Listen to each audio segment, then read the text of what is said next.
Hello नमस्कार दोस्तों आइए आज हम समझते हैं मेंटेनेंस के बारे में जो हमारा 125 सीआरपीसी और एक section 24 of Hindu marriage act में दे रखा था। दोस्तों जब से हमारे न्यू क्रिमिनल लॉज आए हैं तो जो 125 सीआरपीसी था वो अब पहुंच गया है 144 यानी 144 बीएनएसएस यानी भारतीय नागरिक सुरक्षा संहिता। और दूसरा है हमारा section 24 of Hindu marriage act. दोस्तों जानते हैं कि क्या क्या इन दोनों के बीच में डिफरेंस है और कब कब ये दोनों जो मेंटेनेंस हैं कब कौन सा मेंटेनेंस क्लेम किया जाता है। दोस्तों सबसे पहले हम समझते हैं जो हमारा 125 सीआरपीसी यानी 144 भारतीय नागरिक सुरक्षा संहिता है। दोस्तों हमें सबसे मेन चीज़ है, सबसे पहला डिफरेंस है कि जो 125 सीआरपीसी यानी 144 भारतीय नागरिक सुरक्षा संहिता है उसके अंदर जो मेंटेनेंस क्लेम किया जाता है वो कोई भी किसी भी रिलीजन का बंदा उसे क्लेम कर सकता है। ये नहीं है कि हिंदू ही उसको क्लेम कर सकता है, अगर कोई भी किसी भी रिलीजन का महिला है या कोई पेरेंट्स है या फिर बच्चे हैं वो किसी भी रिलीजन के हों वो 125 सीआरपीसी यानी 144 भारतीय नागरिक सुरक्षा संहिता के अंदर मेंटेनेंस क्लेम कर सकते हैं। और जो हिंदू मैरिज एक्ट के अंदर जो सेक्शन 24 में जो मेंटेनेंस क्लेम किया जाता है वो सिर्फ और सिर्फ हिंदू ही क्लेम कर सकते हैं। हिंदू जो हस्बैंड है वो क्लेम कर सकता है और जो हिंदू वाइफ है वो क्लेम कर सकती है। दूसरा यहाँ पर सबसे बड़ा डिफरेंस है दोस्तों जो 125 सीआरपीसी यानी 144 भारतीय नागरिक सुरक्षा संहिता था उसमें हमारा क्या है कि वो जो मेंटेनेंस हो जाए वो जो है दोस्तों वो परमानेंट होता है, यानी जो प्रोसीडिंग जो हमारा केस चल रहा है उसके दौरान भी और प्रोसीडिंग के बाद भी क्या है हम उसको क्लेम कर सकते हैं। लेकिन जो हमारा सेक्शन 24 का जो मेंटेनेंस होता है वो हम क्या है पेंडेंसी जो हमारा केस है केस की पेंडेंसी के दौरान हम उसको क्लेम कर सकते हैं। दोस्तों दूसरी यहाँ पर सबसे बड़ी बात है कि जो 125 सीआरपीसी यानी 144 भारतीय नागरिक सुरक्षा संहिता का जो मेंटेनेंस है उसके अंदर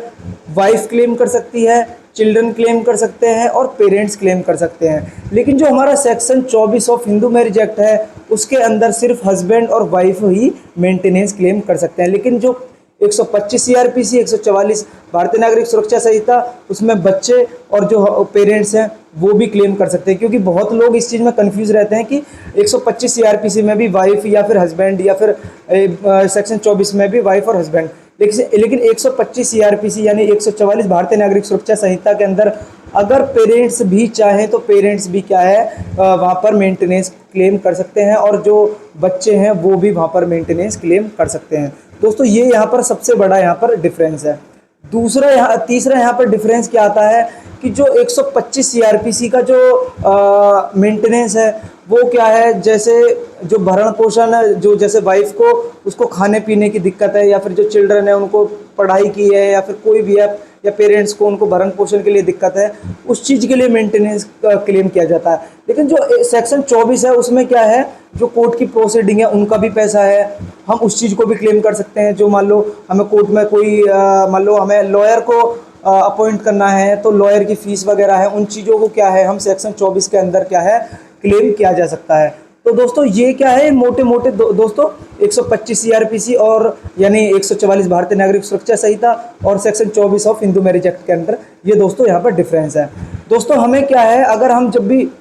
125 सीआरपीसी यानी 144 भारतीय नागरिक सुरक्षा संहिता की जब भी एप्लीकेशन लगाते हैं उसमें क्या है हमें क्या चीज़ शो करनी होती है कि जो भी इनकम है उस चीज़ को हमें मेन पॉइंट को दोस्तों हमें यहाँ पर ध्यान रखना होता है कि जो भी उस जो टोटल इनकम है, मान लो कोई खेती से इनकम आ रही है या फिर कोई जॉब से इनकम आ रही है या फिर मान लो उसका कोई बिजनेस वगैरह है उससे भी इनकम आ रही है, हमें उन चीज़ों को सारी को डिटेल में लिखना है और बताना है कि मंथली उससे कितनी इनकम आती है। और हमें क्या है अपने खर्चों के बारे में बताना है कि हमें अपने बच्चे के खर्चे के लिए इतना चाहिए और जो वाइफ है उसके खर्चे के लिए इतना है या पेरेंट्स हैं उनको अपने खर्चे के लिए इतना चाहिए।